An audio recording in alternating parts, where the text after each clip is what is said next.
I discovered my girlfriend had been using my credit card to pay for her sister's wedding without asking. I called the credit card company and disputed all charges. Her sister's wedding was canceled when all the vendors demanded cash, and she had to move back in with her parents. I, Andrew, 29 male, never thought I'd be writing one of these, but here we are. 6 months ago, I thought I had it all figured out. Good job, nice apartment, and what I thought was a solid relationship with Ashley, 27. We'd been together for 3 years, living together for 1. The first red flag I missed? She always insisted on handling our joint expenses. She had a remote marketing job, so she was always home to manage bills and deliveries. Said she was better with money. I'm an idiot, I know. I'd glance at the credit card's bottom line each month, see it was what I expected, and pay it. I never realized that her contribution to our bills was often her just paying me back using my own card for small transactions I'd never notice. It started when I got a fraud alert for a $3,200 charge at Blooming Elegance events. I didn't recognize it, so I called to dispute it. The rep said it was processed with my physical card at their location. That's when my stomach dropped. I checked my statements. Really checked them. Not just the balance, but every single line item. Holy crap.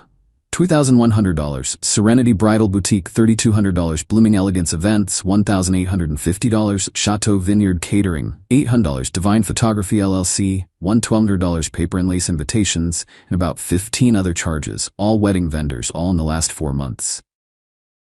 Total damage? Just over $18,000. Ashley's sister Emily, 24, was getting married in 6 weeks. I'd heard them planning, sure. But Ashley always said Emily's fiancé's family was loaded and paying for everything. I didn't confront Ashley immediately. Instead, I did what any rational person would do. I installed a camera facing my home office desk where I kept my wallet. 2 days later, I had footage of her taking my card at 6 a.m. while I was in the shower. The confrontation went exactly how you'd expect. Me, why is there $18,000 in wedding charges on my credit card? Her long pause. I can explain. Please do. Emily's wedding was falling apart. Mark's family pulled funding after that thing with his mom. What thing with his mom? It doesn't matter. Emily needed help. It needed help. So you stole my credit card.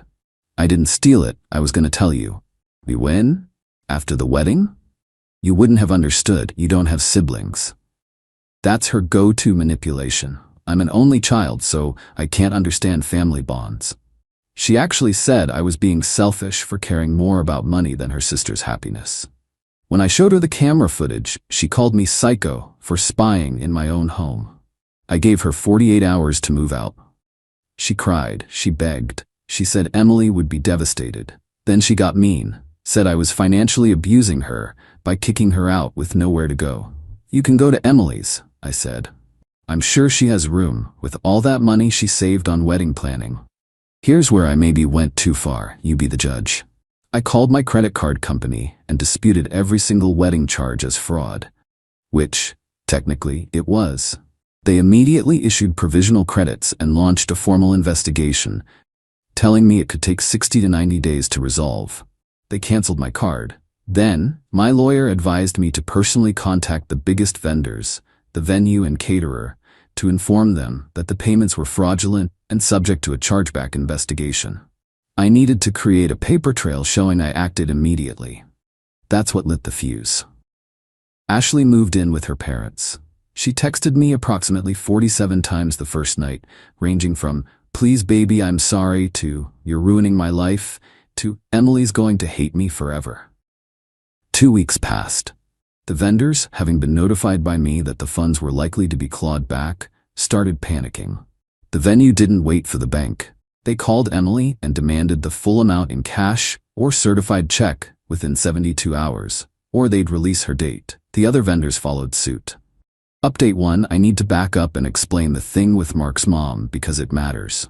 Emily showed up at my door looking like she hadn't slept in days. I almost didn't let her in, but she wasn't yelling or anything. Just defeated. "I know what Ashley did was wrong," she started. "But do you know why?" Turns out Mark's mom Sandra is one of those nobody's good enough for my baby boy types. She'd been sabotaging the wedding from day one. The final straw? She accused Emily of being a gold digger at the engagement party, in front of everyone. Said Emily was just like her trashy sister. Emily threw a drink in Sandra's face. Mark didn't defend her. His family cut off wedding funding the next day. Ashley saw how broken I was, Emily said. I couldn't afford anything. I was going to cancel everything. She said she'd handle it. With my money, I reminded her. I didn't know. She said she got a loan. I asked her 3 times if she was sure, and she said it was fine. I even offered to pay her back with interest. Here's the kicker. Emily showed me screenshots. She'd been sending Ashley $500 a month to pay back the loan. Ashley had been pocketing it for 4 months. Where's that money now? I asked. Emily just shook her head. She said she was putting it toward the loan. I asked her how a loan that big only needed $500 a month. She said she was making the main payments herself as a gift, and my part was just to help with the interest. I felt bad for Emily. I really did. But I still wasn't paying for her wedding. She understood, actually apologized for her sister, and left. That night, all hell broke loose. The wedding was in 4 weeks, and with vendors demanding full payment, everything collapsed. Ashley called me screaming, not crying, screaming. Said I was destroying her family. Her mom called next, then her dad. I blocked them all. But Emily sent one last text before I blocked her too. The wedding is off. Mark's blaming me for everything. We're done. I thought that was the end of it. I was wrong. 2 days later, I got a court summons. Ashley was suing me for unlawful eviction and intentional infliction of emotional distress. She wanted $18,000 in damages, exactly what she stole. Cute. I hired a lawyer, showed him everything, bank statements, camera footage, the fraud reports. He actually laughed. Ashley criminally stole from you and is suing you? Okay. He advised a strategy. Let's countersue in civil court for theft, fraud, and legal fees. We'll win. Getting your money back is priority 1. Once we have a civil judgment against her, we can take the entire evidence package to the district attorney. A criminal case takes longer, but a civil win will strengthen it. We countersued. The court date was set for 6 months down the line. Meanwhile, Ashley started a social media campaign, posted everywhere that I was a financial abuser who trapped her with nowhere to go. Said I was controlling and monitored all her spending. Some mutual friends actually believed her. Then she made a mistake. She posted screenshots of abusive texts from me, except she edited them. Badly. I had the originals. My lawyer added defamation to our countersuit. Her family went nuclear. Her dad showed up at my work. Security escorted him out, but not before he told my entire office I was the bastard who ruined his daughter's life. HR had to get involved. It was mortifying. But the worst part? Emily reached out one more time. Mark hadn't just broken up with her. He'd been cheating with his mom's friend's daughter. For months, the whole gold digger accusation was projection. He wanted out, but needed Emily to be the bad guy. I lost everything, she wrote. My fiancé, my wedding, my dignity, and my sister still won't admit what she did. She says you're lying about the fraud. Mom and Dad believe her. Update 2. The hearing, nearly 8 months after that first fraud alert, was yesterday. I need to process what happened. Ashley showed up in a conservative dress I'd never seen before, looking like she was auditioning for a church choir. Her lawyer argued I had given her implied permission to use my card for household expenses, and that wedding planning for family counted. My lawyer destroyed that argument in about 30 seconds. Does implied permission include taking the card while my client is in the shower? Does it include hiding purchases for 4 months? Does it include telling the beneficiary it was a loan while pocketing their payments? Then came the evidence. Bank statements, camera footage, screenshots of Emily's payments to Ashley. The edited texts versus the originals. Ashley's face kept getting paler. But here's what nobody expected. Emily showed up as a witness. For my side, she testified that Ashley told her repeatedly it was a loan, that she'd been making payments, that she never knew it was my money. She brought receipts, bank transfers showing $2,000 paid to Ashley over 4 months, marked wedding loan payment. Ashley's lawyer tried to argue Emily was biased because the wedding was canceled. Emily snapped. Biased? My sister stole from the man she claimed to love, told me it was a loan, took my payments, and let me believe I was doing the right thing. When everything crashed down, she watched my relationship end and said nothing. She's still lying right now, in court, under oath. So yes, I'm biased. I'm biased toward the truth. The judge ruled in my favor on all counts. Dismissed Ashley's claims with prejudice. Ordered her to pay restitution for the stolen amount plus my legal fees, about $23,000 total. But Ashley can't pay. We found out during discovery she'd been unemployed for 7 months, another thing she'd hidden from me. The judgment is essentially worthless. Her parents had to leave the courtroom when the verdict was read. Her mom was crying. Her dad looked like he'd aged 10 years. Emily just sat there, stone-faced. Outside court, Ashley tried to approach me. "I hope you're happy. You've destroyed my entire family." "No," Emily said before I could respond. "You did that yourself." Last night, I got a text from an unknown number. It was Ashley's mom. A long, rambling message about how I should have handled this as a family and how they're now struggling to support Ashley because she has trauma from our relationship. Apparently, she's been telling everyone I was emotionally abusive our entire relationship, that the theft was a cry for help. Some of our mutual friends believe her. I've been uninvited from a wedding next month. My buddy Steven says the friend group is split on who to believe. Even with a literal court judgment, some people think there must be more to the story. I'm exhausted. I won the legal battle, but feel like I lost something else. I don't trust anyone anymore. I check my credit report obsessively. I've got cameras in my apartment that I check constantly. Emily messaged me one last time. "I'm sorry for everything. Mark married that other girl last weekend. Turns out they'd been planning it for months. His mom paid for everything. The exact same venue we'd booked. I'm moving to Colorado for a fresh start. Take care of yourself." Ashley still posts on social media about surviving financial abuse. She started a GoFundMe for legal fees and trauma therapy that's raised $400. She lists herself as survivor in her bio now. "I just wanted my money back and my life back. Somehow I got neither. But hey, at least I have a really expensive piece of paper saying I was right." Update 3. I thought I was done updating, but something happened this week that I need to share. Remember how I mentioned Ashley was unemployed? Turns out that was just the tip of the iceberg. Her former best friend Donna reached out. She'd seen Ashley's GoFundMe and was furious. Turns out, Donna lent Ashley $3,000 last year for a medical emergency.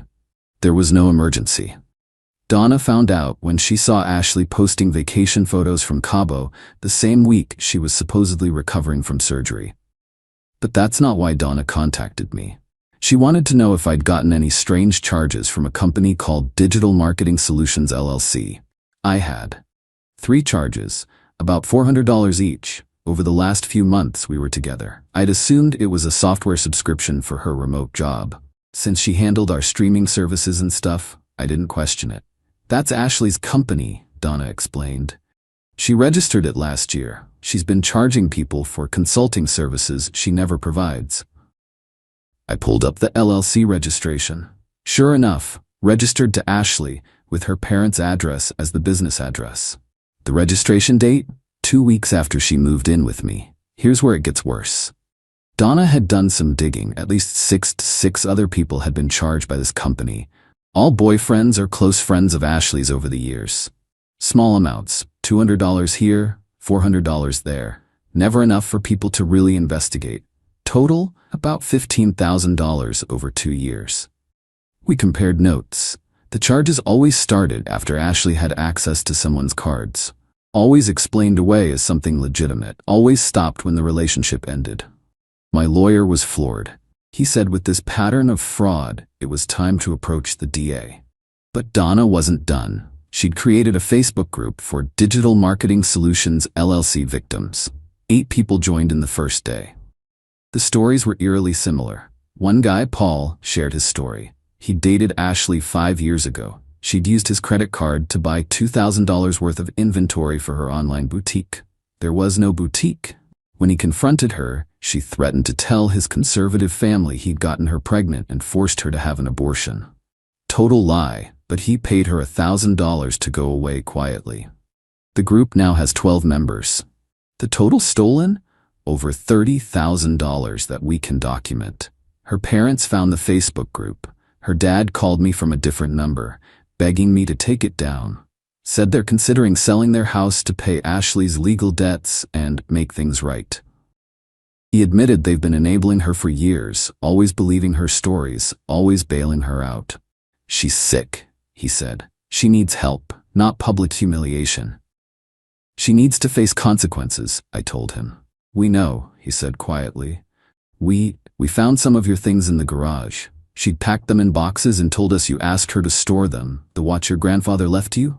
Your signed baseball? We'll return everything. That hit different. When she moved in, she'd helped me organize my office and packed away some valuables for safekeeping. I just assumed they were in a storage bin in the closet. I never thought to check. She'd stolen trophies. Emily saw the Facebook group.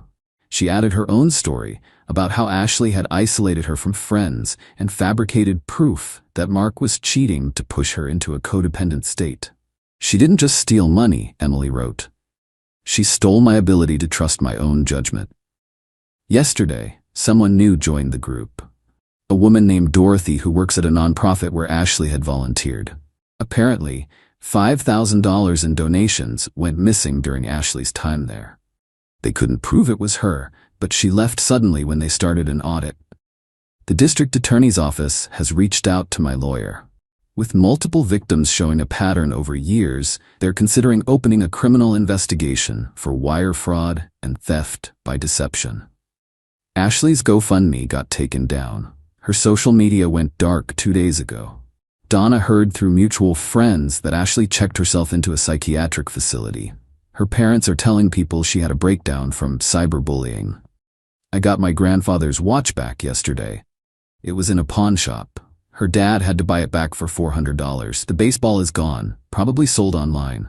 I wish I felt vindicated. I don't. I feel tired and stupid. How did I not see this for 3 years? How many red flags did I explain away? My therapist says con artists are good at what they do because they prey on trust and love. That victims aren't stupid, they're human. It helps a little. The Facebook group is planning to meet in person next week. Not sure if I'll go. Part of me wants to move on. Part of me needs to hear their stories, to know I wasn't alone in being fooled. Ashley's mom sent one last message. I hope you can forgive her someday. She's getting help now. I didn't respond. Forgiveness isn't mine to give anymore. It belongs to everyone she hurt. I'm moving next month. Fresh start. No forwarding address. No mutual friends. No social media for a while. But I'm keeping the cameras. Trust is nice, but verification is better. And I check my credit report every week. Some lessons you only need to learn once.